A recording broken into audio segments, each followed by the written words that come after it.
Thank you.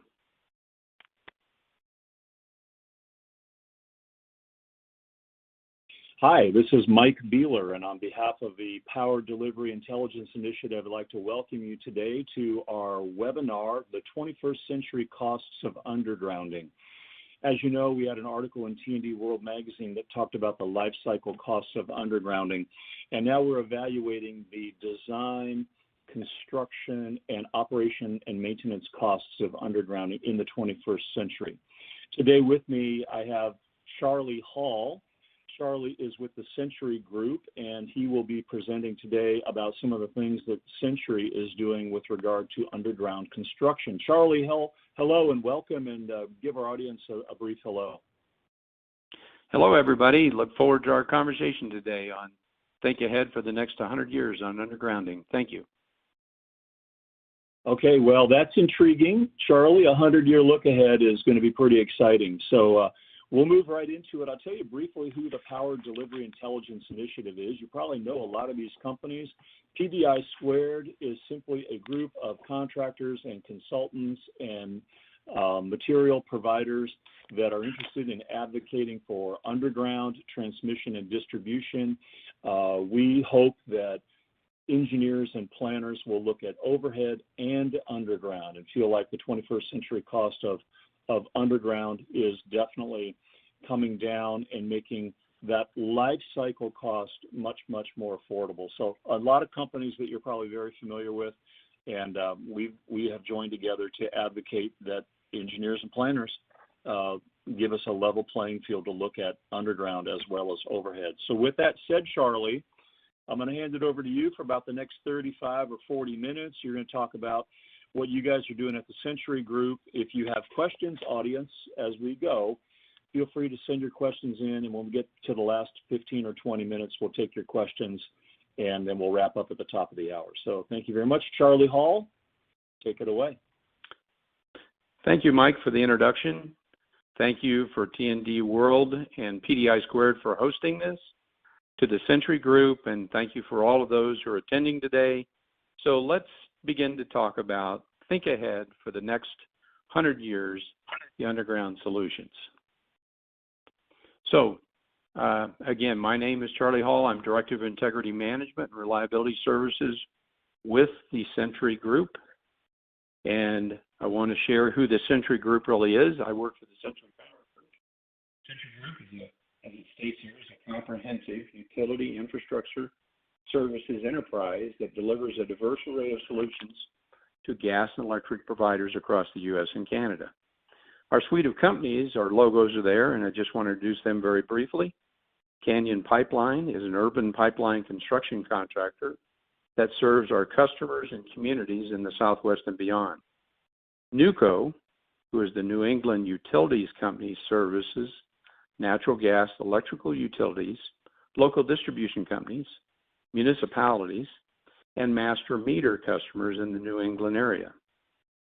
NPL USA, a lot of people will be familiar with. They're a national performance leader with 50 years experience in underground, overhead utility, and energy distribution construction, 6,000 employees at 25 locations throughout the U.S.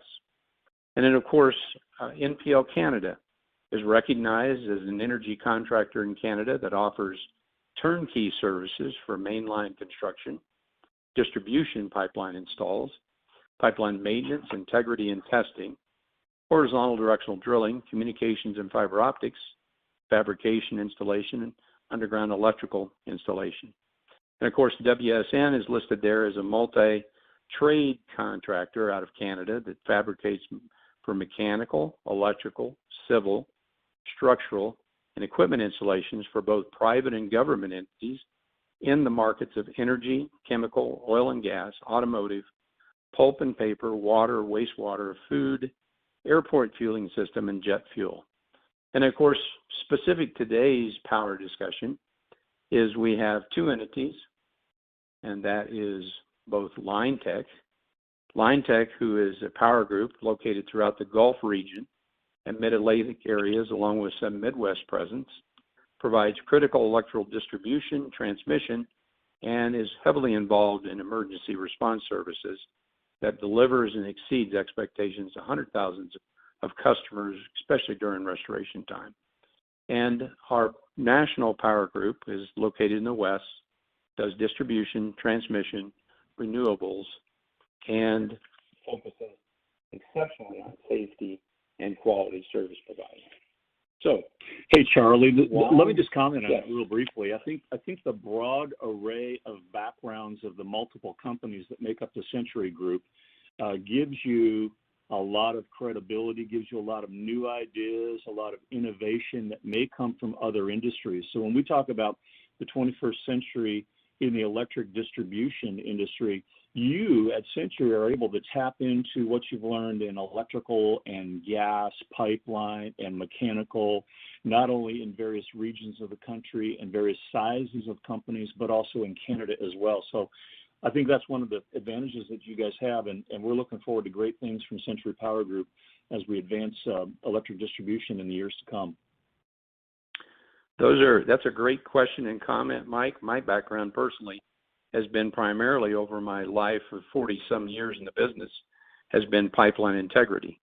And as a result, related to reliability and resiliency support, we can provide and do provide both program and project management.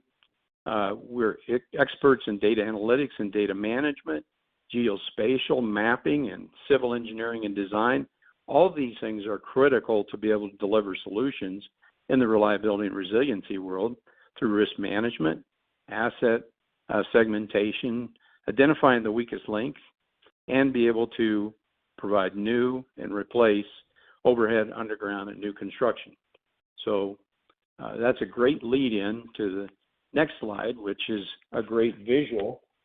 And we can see in storm recovery why there's a real need for reliability and resilience within the industry.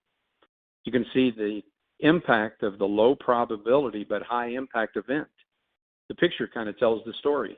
We see disruption, interruption, and impact to the critical services that we've all depended upon. So let me define a couple things here.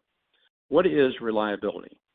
Well, reliability is measured by our customers, our IOUs and municipalities. It defines the performance metrics by which our customers manage and our service from a day-to-day operation related to interruption of service, what's the duration of the interruption, and what's the frequency of that disruption.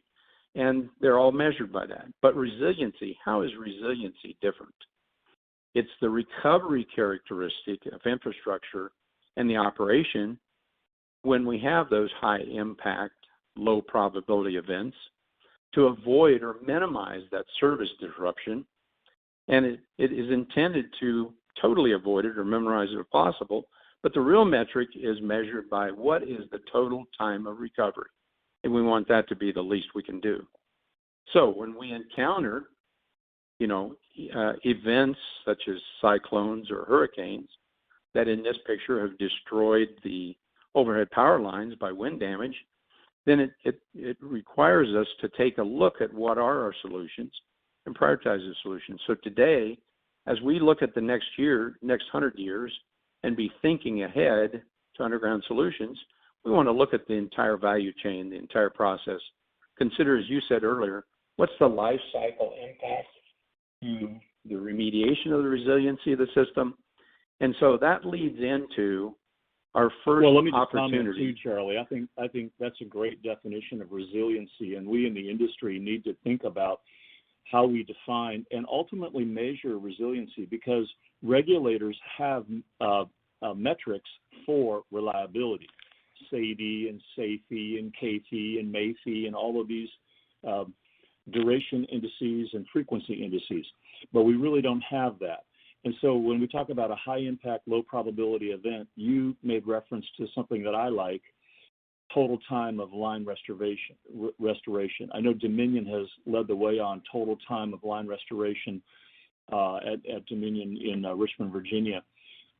Great metric, not something that's an industry standard yet. Maybe IEEE or EEI or one of the industry organizations will lead us in that direction at some point in time, but certainly looking at the time of restoration and getting customers back in service as quickly as possible. And that's why when we look at undergrounding, especially strategic undergrounding, like what they're doing at Dominion, we start to get excited because we're able to reduce that total time of line restoration by focusing strategically in on lines that are heavily impacted by these low probability events. So, great definition, Charlie. Thank you, Mike. This gives us an opportunity to engage our audience today, and we'll have some of these questions we'll push out to you. So here's the first question to be presented and for you to be able to respond to. What is the level of organizational interest in developing a resiliency program? And we'll give you a few seconds to respond to that. Any comments, Mike? Well, I think, so I'm looking for that slide that says, what kind of organizational interest? So today we see on the East Coast in particular, we see a lot of activity with undergrounding and strategic undergrounding. PHI, Georgia Power, Florida Power and Light's got their Storm Secure program, Duke in Florida as well. We Energies, we know, is real involved in undergrounding, and we think that's going to start to move, but it'd be interesting to know what our listeners today have to think about that as well, and what's actually going on the ground at their utility. So we have the results from the feedback. Hopefully you all can see that and appreciate that feedback. And we'll jump back to the slide and move on to the next one, which is try to talk about why is resiliency so important and what's the history that's caused this. And if you look at this 40-year weather trend, that this particular graphic is provided by the National Oceanic and Atmospheric Administration, NOAA. We see not only the lower 48 states, but we see Alaska, Hawaii, and Puerto Rico. We look at the frequency of these events. And as you look at the slide, the scale shows the darker the color, the greater the number of events. Texas, as an example, has had 145 events over the last 40 years. And that's out of 285. So they've had almost half of these events. I might want to note that this is billion-dollar cost events or more, not anything less than that. And it also has, everything we're talking about here has been adjusted for inflation. So it's comparing real dollars to real dollars. So this tells the demographic story: location, location, location. Why is that important? Texas has the highest frequency. You notice Nevada, Utah, North Dakota, and the Maine, New Hampshire, and Vermont have the least amount. So demographics play a big event. But what does this tell us? Well, here's the short story. The frequency of events in the last 40 years has increased 800%. In 1980, there was only 2.9 events annually. 2020, last year, we had $22 billion events. Billion-dollar events. So the annual cost has increased 56 times, again, adjusted for inflation. The cost in 1990 for those two events were $1.9 billion in today's dollars, compared to last year's cost in 2020 was $106 billion. And 2020 was a record number of events, 22, versus the most highest was in 2011 and 2016. Ironically, to note, we had a polar vortex event this year, February of 2021. The last time there was a major polar vortex event was in 2011 that impacted Texas and large states. That cost alone of the polar vortex event for those 9 to 10 days in February was $98 billion. Remember, 2020 with 22 events was only $106 billion. So you can see how the particular frequency of events and demographics play an incredible role in the need for resiliency and storm hardening. So that leads us to an opportunity for the group to participate in the next series of questions. And we'll give you a few seconds to respond to that. And the question is, does your resiliency designs include the total life cycle costs in making remediation decisions? Mike, any comments on Charlie, that? Yeah, Charlie, as people start to answer that question, I love this 40-year weather trend chart that you've got. I think one of the things when we talk about $1 billion cost is sometimes we forget about the cost to the local economy. And I think that's one of the things that maybe PDI squared is going to look at in the future is how do we quantify the lost GDP, if you will, the gross domestic product of a particular region. Let's say in New York State when ISIS hit and took out so much electricity, or this recent polar vortex that we had down in Texas back in mid-February. What's the cost to the economy of that? Not just in damaged infrastructure, but to the economy. And I think this is something that we as an industry really need to take a look at. So glad that you're having that kind of conversation and leading us in that direction. Thank you, Mike, for your comments. So why is there a need for underground solutions to enhance grid hardening and reduce the recovery time for those high impact, low probability events? Well, let's look at a couple of things that's very important. One, what are the threats? Each one of these demographics or each one of these states and each one of the IOUs and municipalities, they particularly face specific threats depending on where you're located. You may have tropical storms or hurricanes. You may have severe storms such as winter storms or tornadic activity. We've seen in February the polar vortex event that took place. Today, the West especially is facing droughts, which lead to wildfires. Boy, did we wish right now we were having floods, and even in the wintertime when you have freezing. So these threats begin to tell us two stories. What's the likelihood of failure? And then you can start considering the consequence of failure. So this trend and understanding us and looking at the 100-year thinking ahead plan allows us to look to the past, consider the present, understand the risks to determine what the probability of the event is in moving to the future, which allows us then strategically to be able to consider what is the best solution and is that potentially an underground solution. So as we look at threats and risk, we totally understand with predicting the future what our needs are to move forward. So what are some of the influencing factors? You know, when you look at resiliency, we just talked about the high impact, low probability events and the frequency of occurring. You can see that and within that prior slide.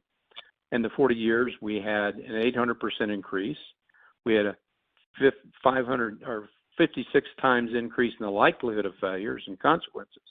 But what is the exposure? Well, we have to look, and what's unique about it is every utility is in a different demographic, so they have to look specifically to what's their exposure. And in figuring out the exposure, we have to dynamically segment the system into the most critical components and find the weakest link. So that threat to exposure, then we start looking at the weakest link. What is the weakest link in the grid in which we need to recover? And what is that? So as we look at the exposure, then we consider vulnerability. How vulnerable is the threat in the particular type of component that's on the system and where in the value chain we are? You know, in the opening photo, we've seen those wooden poles. Well, when you have a high impact, low probability event, one of the remediations is to put in concrete structures to withstand higher wind or tornado or be able to withstand more ice. So as we look at the threats, we consider the risks, how vulnerable is that system?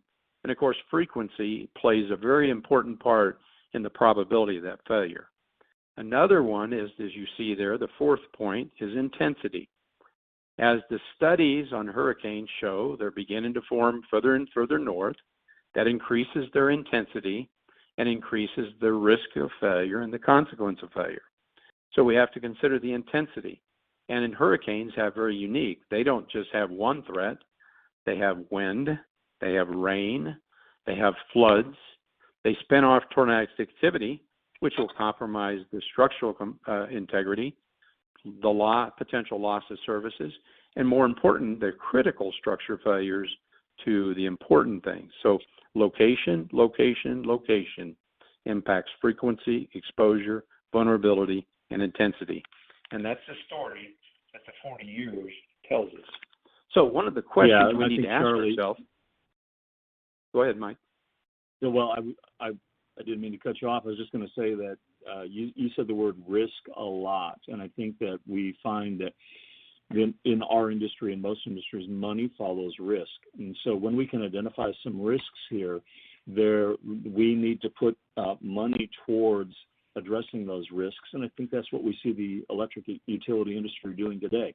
There's a risk, and regulators are awakening to the higher level of risk that we have on the factors that you mentioned, and they are approving more spending for utilities in hardening the system. Part of hardening is overhead hardening with bigger poles and bigger wire, but it's also underground as well.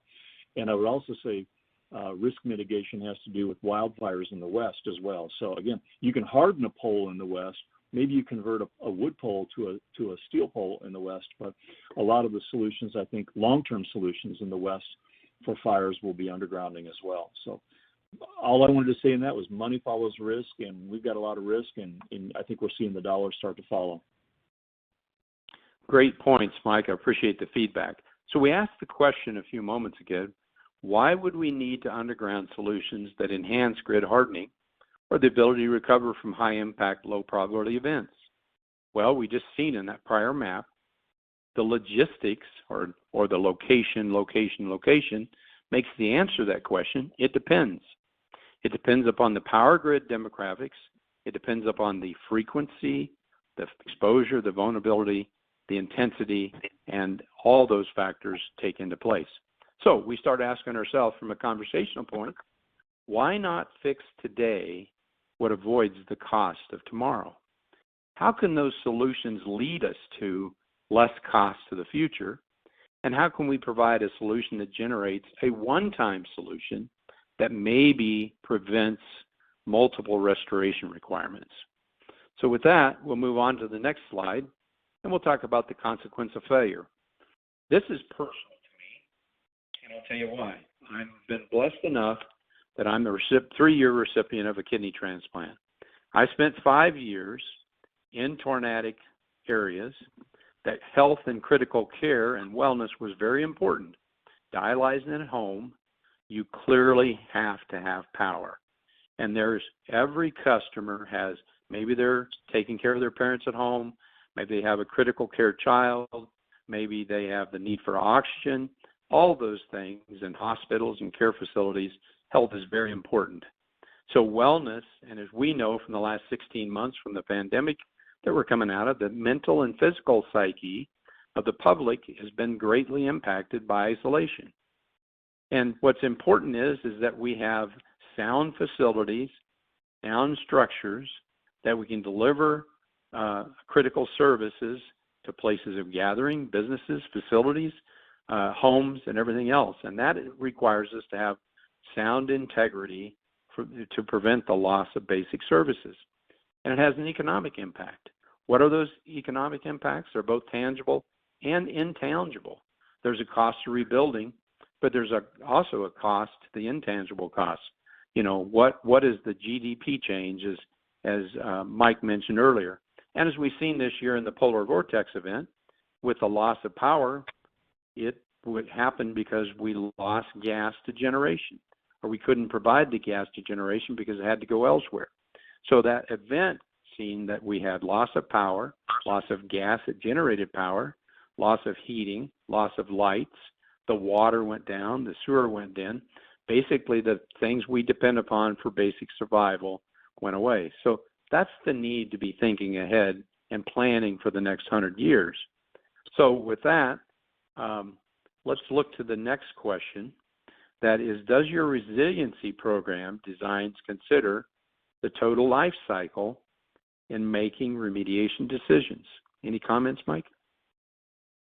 Well, I think life cycle cost is something that we have emphasized a lot, and I think it makes a lot of sense to look at design and construction and then ultimately operations and maintenance. And there's technologies available today that maybe back in the 50s and 60s and 70s when we built our grandfather's grid, we didn't have. But this is the 21st century, and we've got some new technologies. And I haven't even mentioned material science. I think there's some great advancements in material science that are improving our cable designs and our terminations and our splices as well. So I think we've got some great things ahead for us.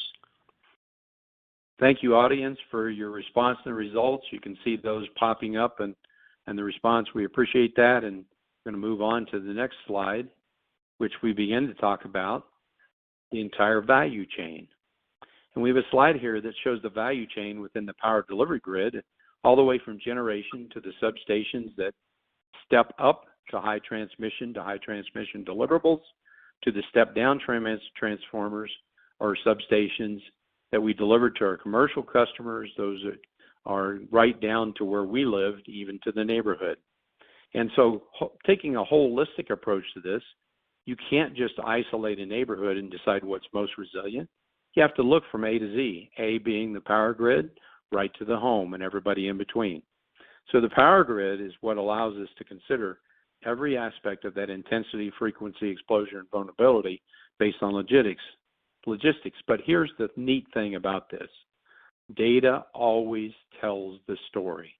This is one of the first places that costs have been remediated, because we have the ability to have digital data now, digital maps, GIS systems that house the attributes and the databases of what's there. It houses the reliability metrics. It houses the information that we need to consider in order to look and decide and let the data make the decision. Those data-driven decisions then allow us to identify where is the weakest link. Again, it gets back to location, location, location, and all those influencing factors. So what do we do in looking at this? We see a roadmap here that everybody has the opportunity to champion. In those data-driven solutions and decisions, we can make better decisions quicker, better, faster. Instead of having paper maps, assembling all the files, going into the depths and the bowels of the organization to find paper to figure out those decisions, those data-driven decisions, which are electronic, allow us a new opportunity to make it better, quicker, faster. That helps the engineering, the civil engineering side. Less time to make better decisions. Helps us to get to the point we can dynamically segment. We can consider the impact on each one of the asset components. We can decide then what the physical weakest link is, so we can prioritize those solutions and take in consideration those threats and risks to spend the money, as Mike said, where the risk is, the money follows, so that you can prioritize those solutions. That allows us then to take those programs that can be put together to remediate those weakest links and decide the right strategies, whether it be overhead hardening, vegetation management, wildfire management, or it be undergrounding strategies. We can move that to a centralized program where the financing takes place, where the planning and program management takes place in order to decide what the right procurement strategy is. And that procurement strategy is important to be considered. What's the right communication strategy? What's the right construction strategy? What's the right implementation strategy?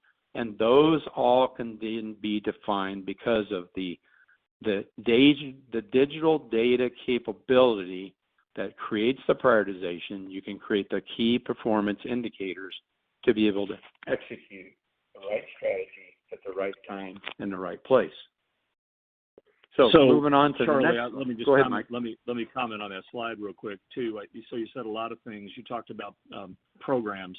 So the definition of a program is when a project is so big and so complex that no single contractor, no single AE firm can do it by themselves in the time given. So a program is typically going to be something that's going to be $750 million or $1 billion in scale. No single contractor, EPC contractor, or AE firm can handle that. So you hire a program manager, and it sounds like that's something that you guys have developed, a programmatic approach to some of the major products on the electric and gas side at Centuri Power. And we'll get to some questions I may want to ask you a little bit more about that. The other things you said was procurement strategy. Again, are we going to go turnkey, which is synonymous with engineer, procure, construct, or design, build? Are we going to go with the program? Are we going to do traditional design, bid, build? Those are questions that engineers need to start to ask, especially when you get into strategic undergrounding. strategic undergrounding is going to be lots of little projects, not one big project, but lots of little projects with a lot of customer input. And that's where you also talked about a communication strategy. And you're going to need to use technology, if you will, to make sure that you take care of every jot and tittle with regard to how you're interacting with your customers and with the community. And on strategic undergrounding, I know when Dominion talked about it, that was one of the very big components of the project. So great slide, lots of things to think about. And as you enter into these multi-$100 million, let's say, distribution hardening, distribution undergrounding programs, you really need to think about some of these things, Charlie, that you mentioned. Those are great comments, and I appreciate that, Mike, and you're right.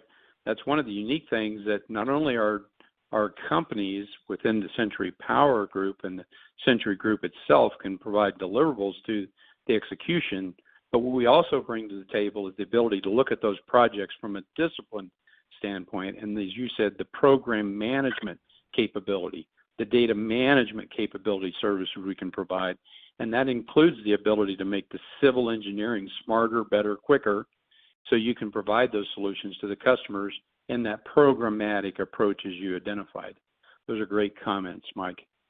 And let me move on to the next slide, because as we think ahead in the next 100 years to undergrounding solutions, you know, as I said, the data tells the story. It helps the decisions.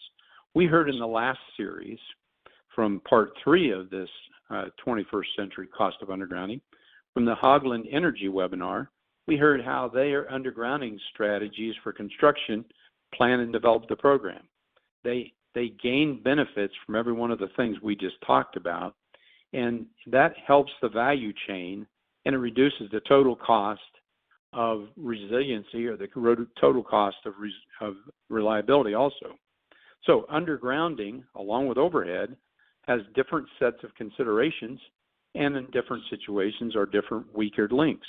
So as you consider the threat and the risk, we start asking ourselves the next questions.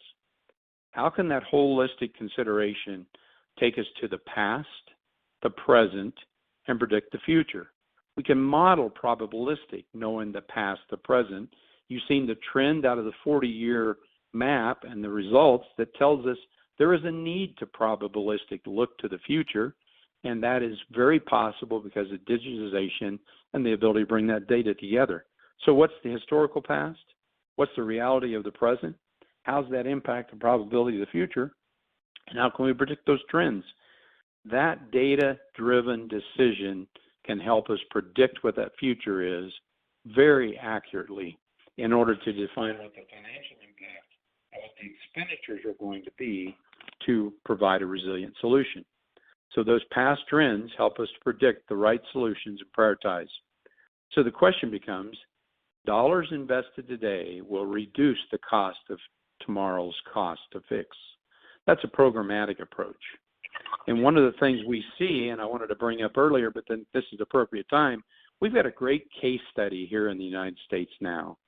The state of Florida, the governor signed in 2019 a Senate bill that required each of the IOUs and the municipalities, and the state of Florida has funded money also, in order to come up with a 10-year storm hardening solution to enhance the resiliency of the entire value chain that's there.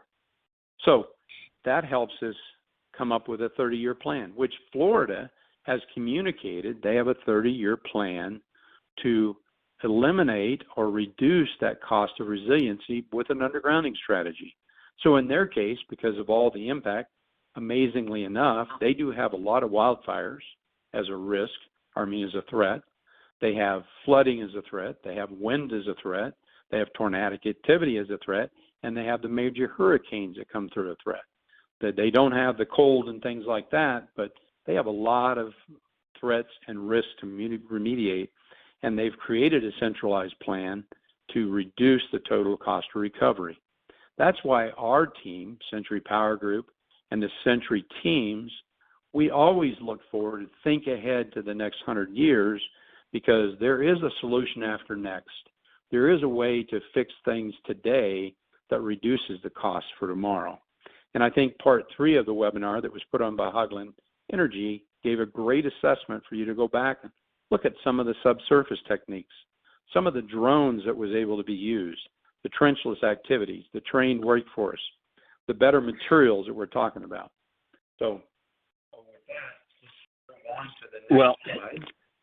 And to that end, Charlie, too, that was going to be a question that I asked, and we actually had a question from the audience about new technologies that can be used. So you just mentioned some great technologies that a civil contractor might use during construction. The question from the audience really had to do about other kinds of technologies that are out there that you think are going to reduce the life cycle cost, ways of going in perhaps and benchmarking the condition of a cable when it gets put in. I guess I'll just ask you that just off the top. Are you seeing specifications for new cable systems when you're putting in a new underground system where somebody is saying, hey, we want you to come in and benchmark the condition of this cable. You've put in the conduit system, you've pulled the cable, you check the condition of the cable as it's put in. Are you seeing that, Charlie, as part of the specification? And I know you've got deep gas experience as well. You probably saw some of that stuff in the gas industry, which we may be able to very easily apply to our electric industry as well.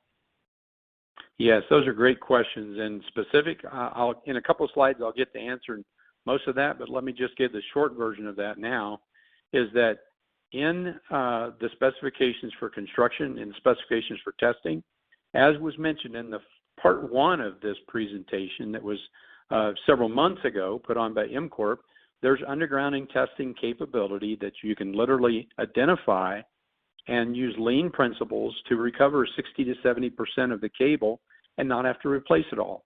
There's technology that allows the ability to test that underground on aged cables and expand its life cycle. There is commissioning capability that will avoid installing particular manufacturing voids that may be in the cable. Or secondly, if there's craftsmanship issues, and that will extend the life cycle, and you can use that testing commissioning to extend that life cycle in cables today to 100 years. As far as materials, there's material improvements now that don't let water migrate back into the cable, which reduces the likelihood of failure. And as we know, if water migrates, you get electrical surges or transient like lightning or things like that. We're going to light up Christmas trees and we're going to have cable failures. So clearly there is technology and material improvements that continue to drive the cost of maintenance and operation of these systems down. So I think that hopefully that will answer the question, along with in a couple of slides we'll get to more detail on that. But what are some of the solutions now and some of the cost mitigation that's already evolved and being done? Well, we know that every IOU has got to look at their overhead, and they're going to look and see what vegetation management is. Much more difficult to do it when it runs through the middle of forest, but alongside the road, they're preparing the poles both for fire conditions and for wind conditions by strengthening the cables, by making them more resilient, by strengthening the conductors to prevent high winds or falling objects from knocking those poles down or breaking the conductors, or allowing fires to consume the poles and burn them up. We see that the hardening of these overhead cables allow us to be more resilient. We see the extreme wind loading that takes place using concrete poles to remediate those areas where wind would just blow out the typical wooden pole. And yet we see also that more resilience opportunities, when those things cannot be mitigated, there's a need for an undergrounding strategy. And there's been, as we've said already, a cost evolution that's reducing that cost through data management, the analytics of engineering, the reduction in engineering costs, the reduction in permitting. So we're going to talk about some of those things in moving towards the undergrounding solutions that will actually begin to speak to why is undergrounding solutions also a strategic opportunity in addition to the things we just talked about.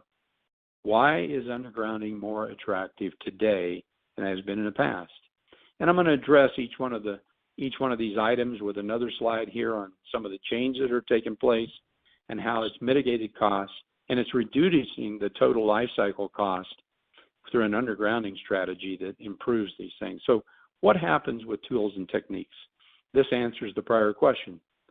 In the past, we used open cut. It was more intrusive. It was a higher risk. There was risk to erosion. There was environmental requirements. But with today's technologies, we see less intrusion. We minimize the risk, and we simplify it. What are those technologies? Well, we have three to talk about specifically. One, static plowing. Minimal disruption by vibratory plowing, and almost less discussion or disruption through horizontal directional drilling.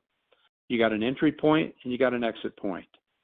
And part of the deal is that the directional drilling over the last 20 years has improved to where there's a lot of confidence in it. There's an ability to manage that.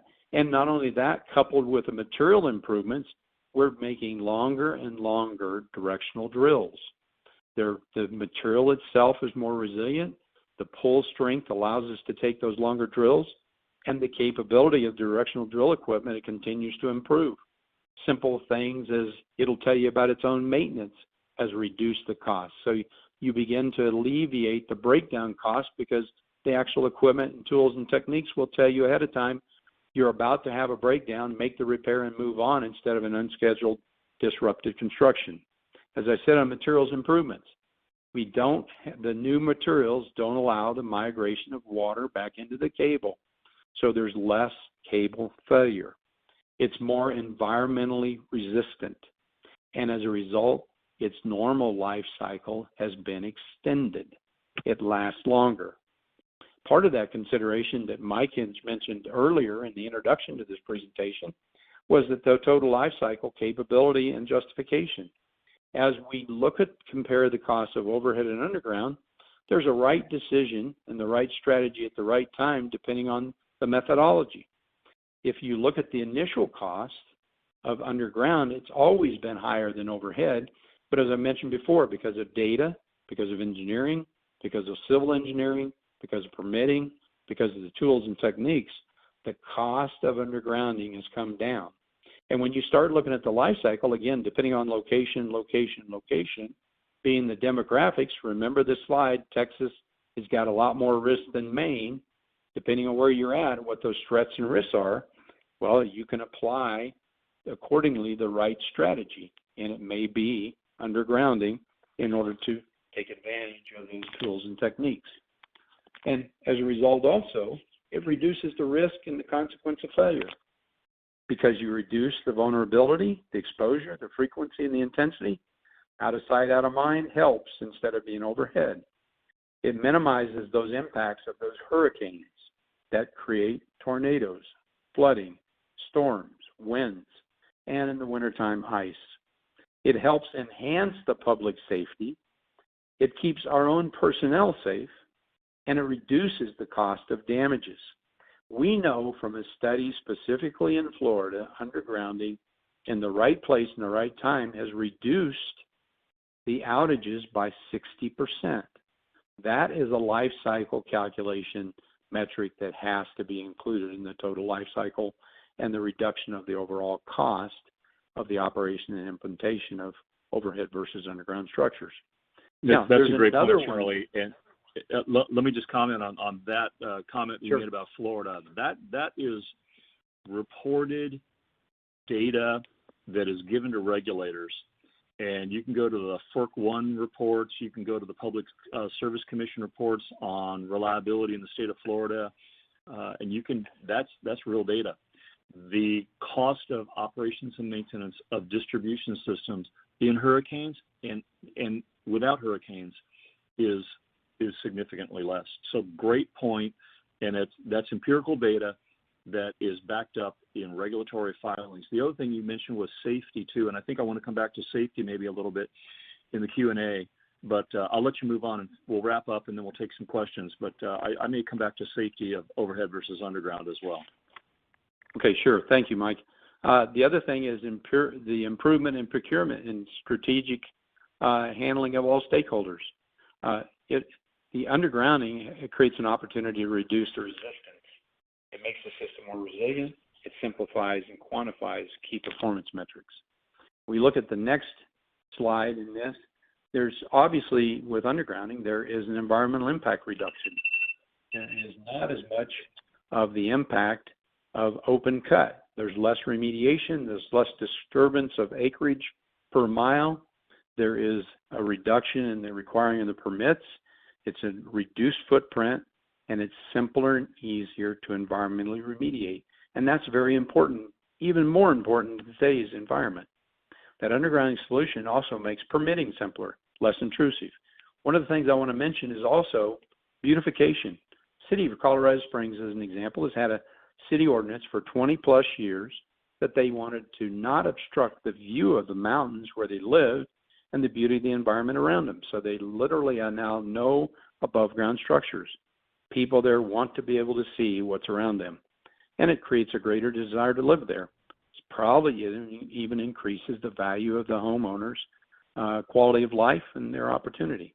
And then, of course, there's economic and performance benefits: reduced environmental cost, reduced engineering cost, reduced construction cost, reduced metrics, as you mentioned, SADI, KD, KFI, and those things between interruption frequency and duration, and it improves the customer reliability and resiliency program.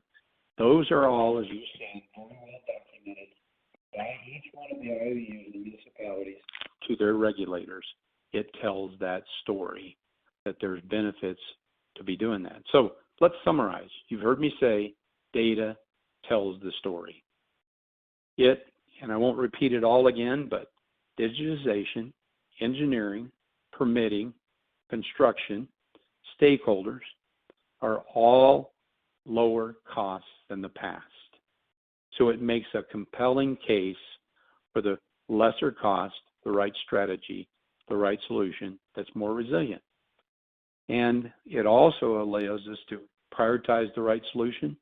It allows us to centralize the program we've talked about, and it allows us to take care of capitalization, the communication of a central program, and we've got the right key performance indicators. But more importantly, it gives us the power of the tools to remove ourselves from a management of crisis to a proactive approach to being more resilient in that high impact, low probability event.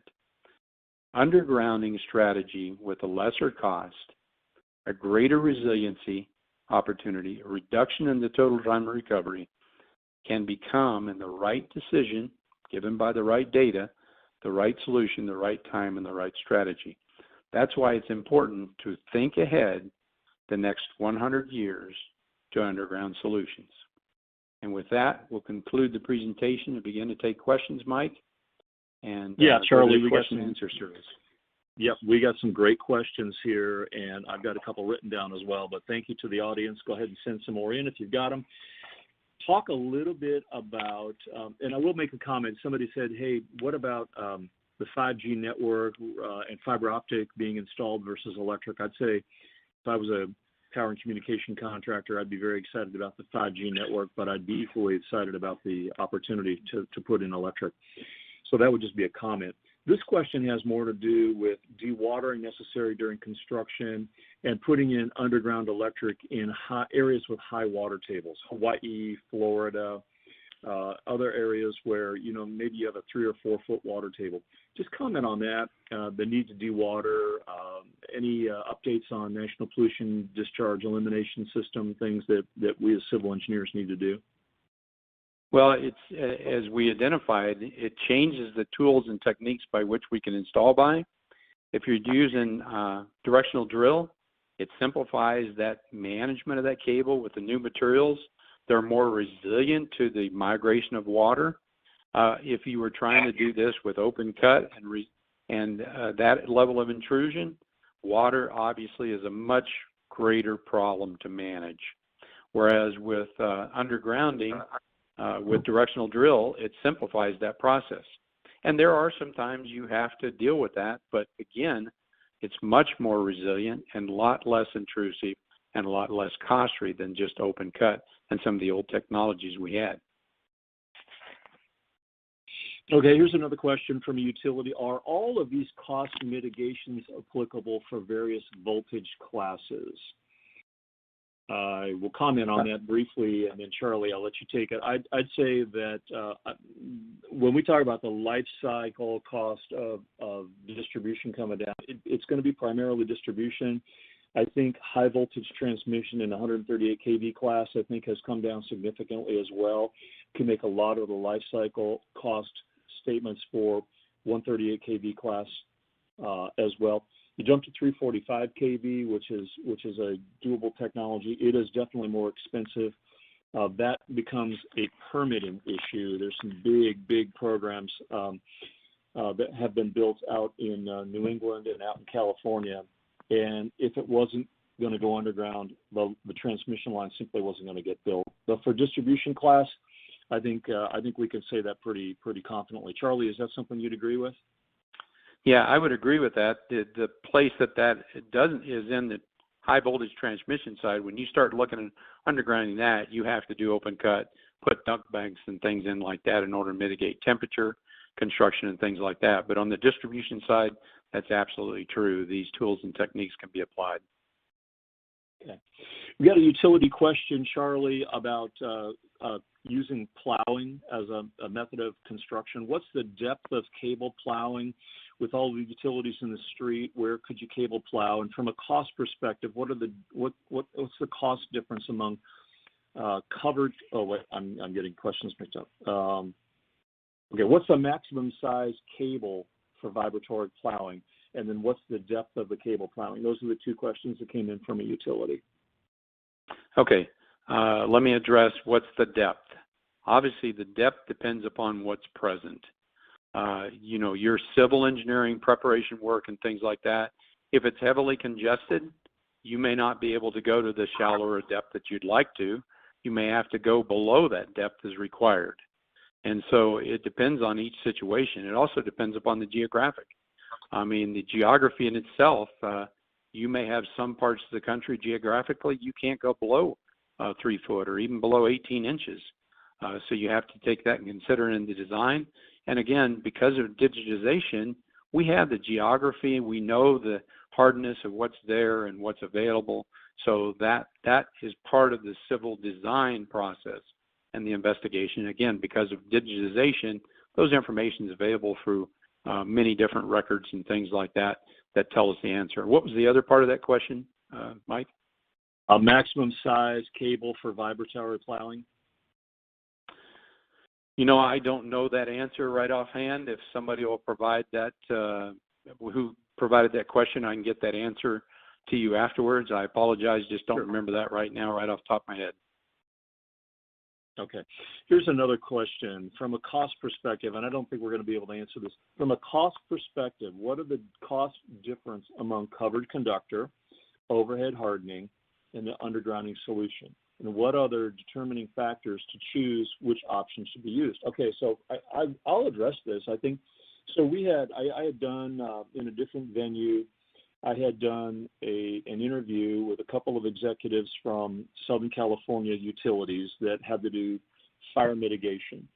And among the solutions were covered conductor and hardening, converting a wood pole distribution line to a steel pole line that could not be burned down theoretically, and undergrounding.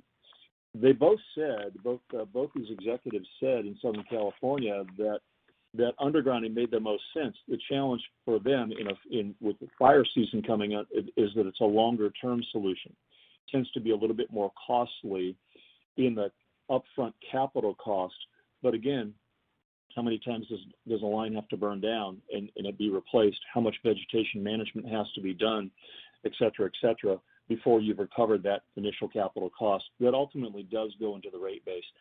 So this and another question that came from another utility about the underground, the assumptions that you make on a cost of a 1 mile underground transmission line. These are the kinds of things, friends, that we are encouraging planners and engineers to study in more depth. There is no assumption to make on the cost per mile of an HV transmission line. There's no assumption to make on, okay, what is covered conductor cost versus overhead hardening versus undergrounding. The life cycle cost of each of these options needs to be considered. And it's not just the capital cost again. That's pretty cut and dry. It's the life cycle cost. What is the O&M result of 40 years of vegetation management for an overhead line?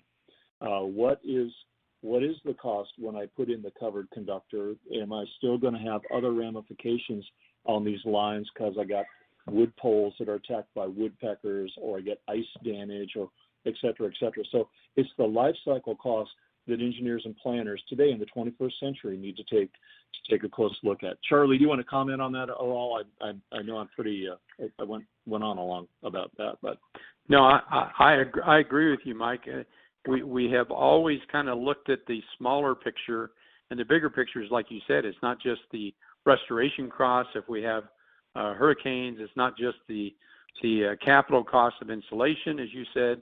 It's also that vegetation management. What's that restoration cost? What's that disruption to the customer? What's the impact upon the overall customer? And how do you lay out that life cycle cost? Look at those net present value to the organization and consider those future costs in making those capital decisions. Good comments, Mike. Thank you. Other questions? Yeah. Charlie, we got about 5 minutes left, and here's the last question we have from the audience, and I'm going to tie it to one that I had about safety.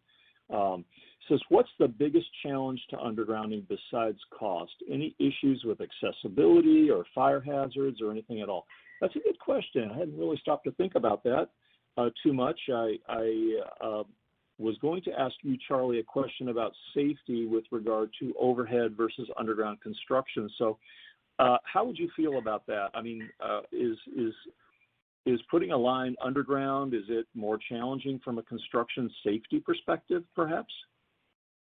It definitely undergrounding, because it's out of sight, out of mind. The key thing, and I know the Common Ground Alliance and many other of the utilities are working very aggressively through the Golden Shovel programs and everything to try to get undergrounding better marked, less liability, and less line strikes. Just like in the pipeline business, the pipelines out of ground or underground, you actually have to make sure you have a very quality program to respond to the 811 call system.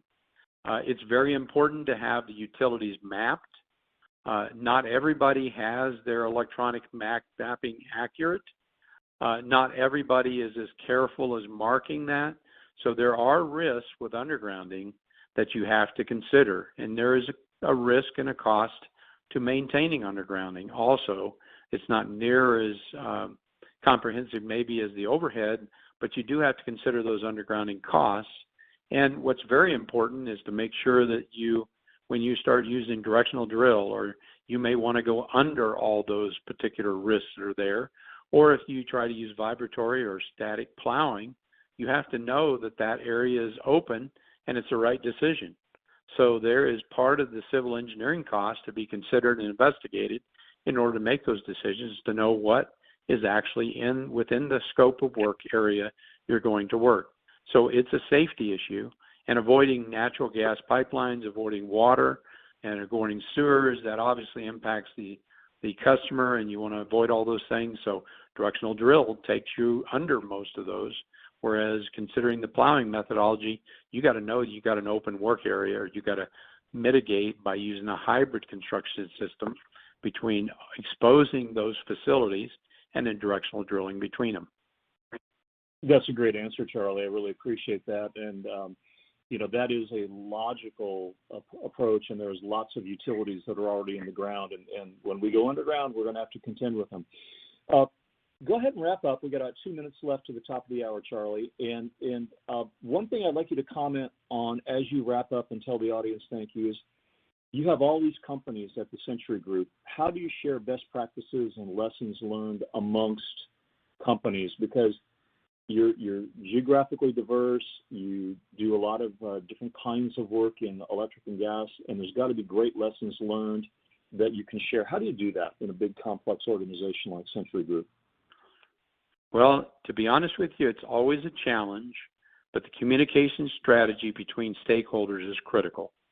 To share those best practices, learn from the experience where we make mistakes, because we do make mistakes, and share those challenges amongst the team, not just each individual company, but between companies. And one of the unique things, we have an incredible safety program and communication group of people that they're engaged in the daily activity, and that group all reports back to a central location so that those best practices can be shared amongst each one of the individual operating companies. And thank you for today. Thank you for TND for hosting this, PDI Squared, Mike for being a great moderator, the audience with very good questions, and thank you for Centuri Group. I hope this has been conversational, open, and be able to help you understand, and my contact information is displayed there. Happy to answer any questions, and thank you for the opportunity. Well, Charlie, thank you. You did a great job. It's very interesting to learn about what you guys do at the Centuri Group, big civil contractors, and how you're working cost out of the 21st century, cost of underground distribution. On behalf of the Power Delivery Intelligence Initiative, thank you very much. We appreciate that. Join us next time, July 28th. We will be with Borealis, and they are a material vendor. So we talk about design and construction and operations and maintenance costs, but what about material science advancements and what's happening with materials? So that'll be on July 28th. Until then, be safe. Have a wonderful Independence Day weekend, and we'll talk to you next time. Take good care.